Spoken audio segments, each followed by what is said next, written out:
Here we go, boys. This is the new era of the Charge. Want to welcome everybody to this. Let me make sure I got it. Let me see if I can find it. I thought I had it here. Maybe did I get rid of it? I must have gotten rid of it. But we are going to talk about... We're going to talk about Ime Udoka, and we're going to talk about the Celtics. This is the new Charge, and as you guys can see, we have a new overlay. Love it. I hope you guys are enjoying it. Each segment, is going to be about, I want to make it 20 minutes, but, it's going to go 20, 20, 10, and 10 for today's first, I would say, episode or whatever the new era of the Charge is. This is the new look. Here we go. I want to start off by talking about the Celtics really quick. Ime Udoka rips the Celtics' lack of mental toughness after blowing another huge lead. And I'm going to continue reading the article. After the Celtics blew their latest lead of the season, a heartbreaking 108-105 defeat at the hands of the New York Knicks at Madison Square Garden, Coach Ime Udoka repeatedly called out his team for lack of mental toughness. I think it's a lack of mental toughness to fight through these adverse times, Udoka said, after RJ Barrett banked in a three-pointer to complete a 25-point comeback to stun the Celtics. To prove your point, it's across the board. It's a turnover here, and it's a bad shot here, and missed defensively assignments here, and several missed rebounds tonight. So it's a lot of different things, and then, like I said, a calming presence to slow it down and get us to where we want at that point. And, I kind of want to continue, kind of what the topic I talked about here is Udoka on the hot seat after no leader's comment, talking about lack of mental toughness. The reason why I want to talk about this and really kind of hone in on the Celtics, really, is because what's frustrating to me about the Boston Celtics at this current moment is the fact that they have continuously upset me to the point where I just can't, really function. Luckily I'm coaching basketball, so it's taking my mind away from the Boston Celtics. I'm not really focused on them as much. But my frustration, like I continue to talk about with them, is the fact that we continue to blow these big leads when there's no real need to blow these big leads. Like we continue to talk about it here on the Charge. Tyrese, who's been on the show and unfortunately can't join today, we've talked about it before on stream. And again, it continues to be the point of emphasis where I just continually get frustrated with them because I don't think that they're really mentally focused after, there's a lack of mental toughness out there. Like the team was talking, like Udoka was talking about. There's no, I would say, emphasis on being mentally in the game. It seems like as soon as we get a huge lead, whether it's 24, 25 points, I can't trust that the Boston Celtics would be there. I can't trust that the Boston Celtics will do their job, will continue to fight hard, fight for the club, fight for the franchise. And, this new Boston Celtics look from what we had a couple years back is not the same Boston Celtics. And that to me is the frustrating part when it comes to it because, you still have some of the core nucleus guys there, especially when it comes to RJ Barrett hit the bank three, but Jaylen Brown and Jason Tatum, two guys that this franchise has decided to build and give them the money. And to me, I think these guys, as much as I want to kind of harp, Udoka for blaming him and blaming him for all this stuff, the reason why I can't be so frustrated with Udoka anymore is because I think I know what I was getting for Udoka. I was not expecting him to be this guy that was taking over the Celtics by storm and, getting us back to the promised land. We still have the same players that we had last year, and you could tell by that team, like, we're not ready for the playoffs. We're not ready to, dominate the airwaves. We're not ready to dominate and, be the talk of Boston. Right now, the talk of Boston is really the Patriots, as it always has been for these last couple of years. Maybe not even a couple of years. It's just like, to me, it's like that and you are right, Tar Heel Nation, we are stuck in no man's land. We're stuck, kind of dealing with the situation that we have right now. And that to me is why I get upset, right? That's why, it's like we're talking Patriots, we're talking Bruins, we're talking anything but Boston these last couple years. Like, yes, we had that, like, I would say little run where it was like, Kyrie Irving was there, Gordon Hayward was there, and we remember the press conference where they're looking at each other, with this bro moment. But instead of, being excited and all this stuff, everything that happened with Kyrie, then afterwards, it became Gordon Hayward, and then he decided to leave to go to the Hornets. Like, to me, that is where my frustration lies with this team, is because I think we're way better than we're showing right now. And you can tell by the way that our attitude is. We can tell by the way that we just continuously not live up to the standards and expectations of the history of the Boston Celtics. All the way from Bill Russell to the incarnation of this team, to me, we are way far away from that, and that's why I get upset with our team, because I think like we keep mentioning here on the show, is that we are so much better than we're showing. And you know, we continue to not draft the right players when it comes to Brad Stevens and Danny Ainge when he was part of this organization. Like, to me, I think what really frustrates me the most is the fact that we are not. And I think my headphones just disconnected, but we're continuously not living up to expectations that we have set for ourselves. Like I talked about, you know, years past, I really thought that this was an oven baked process. I really thought the Boston Celtics were going to be a team that was like, okay, we just need like 2 or 3 years to really develop our guys, you know, get the young guys, especially Jason Tatum and Jaylen Brown, who were just entering in the league. We had Kyrie Irving and Gordon Hayward, and instead of, you know, living up to those expectations. Oh, I think I'm disconnected. Maybe that's why. The stream has disconnected. I'm not sure what's going on right now. Hopefully you guys can hear me. Okay, I think we're good. You know, instead of, you know, continuously, you know, living up to those expectations that I wanted to, you know, like, we're going to take it slow. We're going to, you know, be a team that's not going to necessarily, you know, move at the pace that I would like it to. But I was like, you know what? We can move at a slow rate. We don't have to be so, you know, high and mighty. We don't have to be so quick about, you know, developing these guys at such a rapid rate, but we can take our time with this, because I thought, in my mind, we had the pieces to really, you know, let guys like Tatum and Brown develop their game before we get started and going into it a little bit more. But instead, what we're seeing now is we needed to hold them more accountable for the way that they play. Like, you know, I think Tatum these last couple years, man, like, I love Tatum. I think he's a really good player.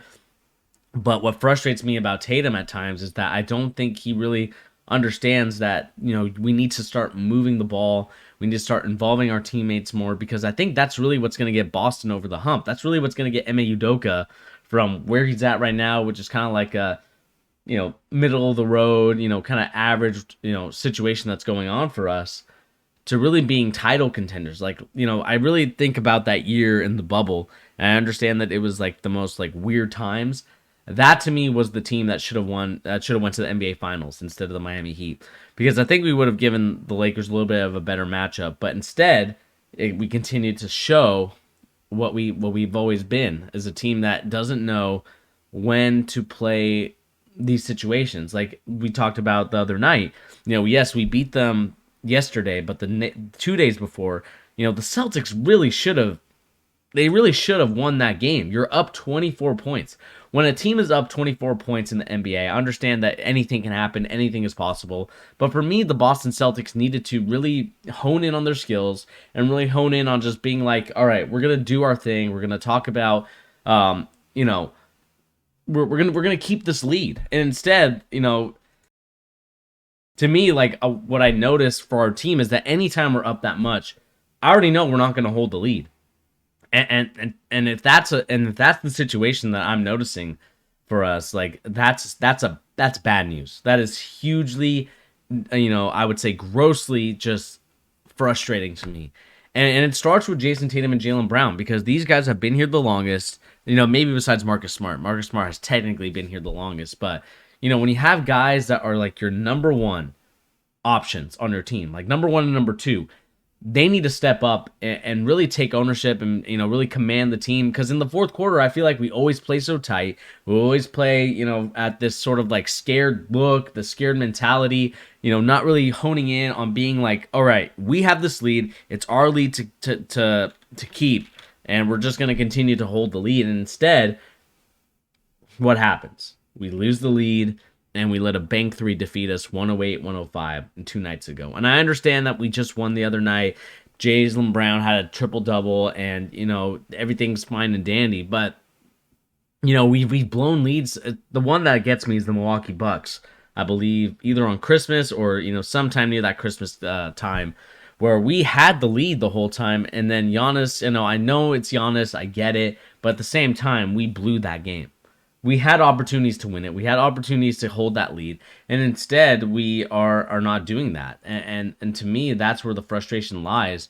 Because like I said, I want to hold this lead. I want to be a team that's really going to show what we're all about. But instead, we continue to show like what is the recipe to defeat us, and that's just putting pressure on us, offensively and defensively, to make mistakes because we go into this ISO mode. And to me, like, the ISO mode is really what kills us. And the reason why I titled it Celtics Washed is because I think we are a washed team right now currently. I think that we need to do a recycle of what our players are. I'm not saying that we need to trade, certain guys, but I think we need to start looking deep down in the mirror and see like what's up. Like, why are we blowing leads? Why are we not continuously holding these sort of, expectations that we really should be? Like, that and again, I don't want to continue to harp on the same points over and over again, but when we keep making the same mistakes over and over again, it's hard not to continue to talk about those mental lapses that the Celtics continue to have. And I want to continue to read this article where it talks about Boston has blown 4 leads of at least 19 points this season, 2 or more of any other team in the NBA, and has been one of the least worst fourth quarter teams. We ranked 26th in offensive efficiency and 25th in defensive efficiency, and our 29th in net rating, being outscored 8.7 points per 100 possessions, and that just can't happen. We are a professional basketball team. We are not a college team. We are not a team full of scrubs. We are not a team that's at the bottom, trying to vie for first round picks. Like, we are the Boston Celtics, and the history of this organization continues to be, we are going to make sure that we continue the legacy of a Bill Russell, of a Sam Jones, God rest his soul. Like, all these Celtics legends that have, been here before these guys, we're not showing that same passion. We're not showing that same energy. And that to me is why I have to continue to talk about them. And it's the reason why I have 3 topics on them today, because we have to just harp on them. Because again, I expect so much better from Jason Tatum and Jaylen Brown. And, I've been a little bit, easy on them. I was like, it's really the front management. It's really Danny Ainge. It's really Brad Stevens. But ultimately, it comes down to the players as well, because this is a player-ran league. Like, as much as we want to say the coaches make a huge impact in this league, I really do think it's the players. Like, the way that things have been going, the way that offenses have been going, the way that players train with each other, the way that players are trained by themselves, to me, it really shows that it is a players' league, and it's the way that we play the game. I don't think, Steve Kerr is like the best coach in the world, but the offensive system that he has there really helps the Warriors play a tremendous game. And, you have to tip your hat off to them, because they play a style of play that I would love to play. A team that moves the ball, a team that likes to continue to get guys open. And it's not just, the Currys and the Draymonds that get all the shine. It's guys like Poole, it's guys like Toscano, it's guys like Gary Payton II, who now got a guaranteed contract. Like, that's what I want to see from our Boston Celtics guys. Naismith and Romeo Langford. I know Romeo Langford's getting a lot more minutes, but it's not amounting to what I thought, the potential he had. And maybe the organization got bamboozled, man. And that to me is my frustration with the Celtics currently, is that I want us to be a team, and I want Udoka to be here to really, hone in and making sure that, we're continuing this legacy and tradition of the Boston Celtics. But again, I'm here talking about 3 topics about the Boston Celtics, man. And that to me is what gets me frustrated, is because I think we are so much better than what we've shown.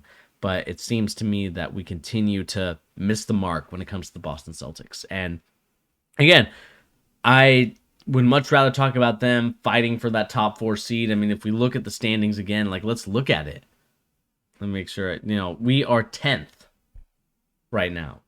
Like, that is inexcusable. 10th in the Eastern Conference, where the Eastern Conference is a crapshoot, and you don't know what team's going to be on top and what team's going to be at the bottom. The Cleveland Cavaliers are holding their lead. I know they lost Ricky Rubio. They just got Rajon Rondo. The 76ers, a team without one of their top players in Ben Simmons, is still a top 5 team, and that just shows you how much, like, Embiid has improved. and really Seth Curry, because I think Tobias Harris has struggled a lot this season. And Miami Heat continue to win their games, and the Milwaukee Bucks continue to win. And the newcomer Chicago Bulls got one of my favorite point guards in the league currently, in Lonzo, and the way that he just moves the ball, isn't a guy that holds the ball on for too long. He's a point guard that plays the point guard position in the traditional way that I would love for the Boston Celtics to have. And we just don't have that on our roster. Like, again, we look at our roster, we look at who we have, compared to what we had a couple years back. We got Jaylen Brown, we got Bruno Fernando, who doesn't play. We got Enes Freedom, who changed his name and is really more of a, I would say, political activist than really trying to play basketball. You got Hancho Hernan Gomez, you got Al Horford, Romeo Langford, Aaron Naismith, Peyton Pritchard, Josh Richardson, Dennis Schroeder, Marcus Smart, Jason Tatum, Bronick Thomas, Grant Williams, and Robert Williams. And you look at that roster, and I'm just not convinced with any of the guys that we have out there. I understand that we have Al Horford, we got him back, and he does fit our system, but at the same time, I don't think Al Horford is changing much for our team. Like, he's doing a couple of good things here and there, but at the same time, I just don't think it's doing anything for us. And again, we look at the depth chart of our point guards, shooting guards, and all this other stuff. Marcus Smart, Jaylen Brown, Jason Tatum, Al Horford, Robert Williams. And, we don't usually play this lineup for the most part. Grant Williams has gotten the start at times. Jason Tatum being also playing the power forward. And I think we really did miss the boat on the opportunity to go to the NBA Finals. And I am still... The reason why I'm upset is because I really thought this Boston Celtics team was looking to finally make a push after tanking for so long. We got all those draft picks from the New York... or Brooklyn Nets. Now Brooklyn, I think they were New Jersey Nets when we got them. Or maybe they were Brooklyn. And again, like... My frustration continues to be with this team is that we really should be a lot better than what we are. And instead of showing, our passion and energy and everything in between, it continues to be a crapshoot. And, we have, Ime Udoka having to kind of continue to talk about mental toughness for our team. And that, to me, is the frustration when it comes to the Boston Celtics, is that, we have our coach continuing to talk about it. And again, it's getting guys rattled when you have, it's not the end of the world. You still have a 12-point lead, comfortable lead. You got to end that run.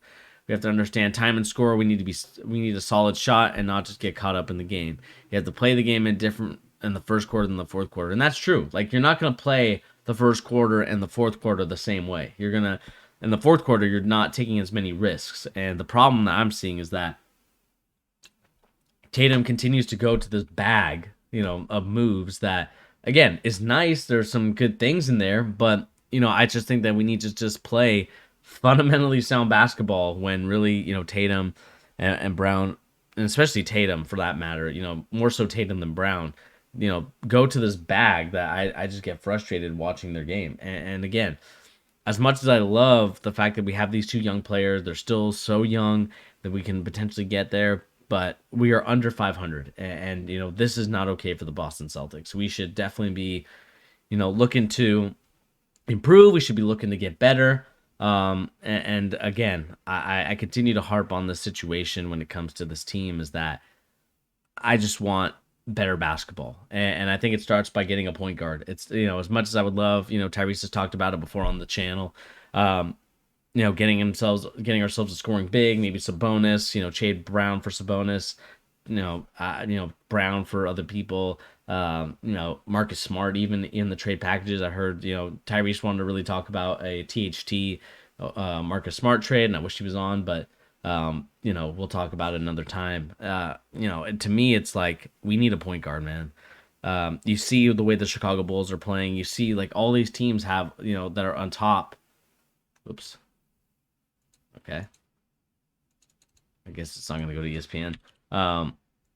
If we look at kind of the top teams, and I know that NFL is going on, but if you look at these top teams in the conference, or like, in the standings, the top teams have a point guard.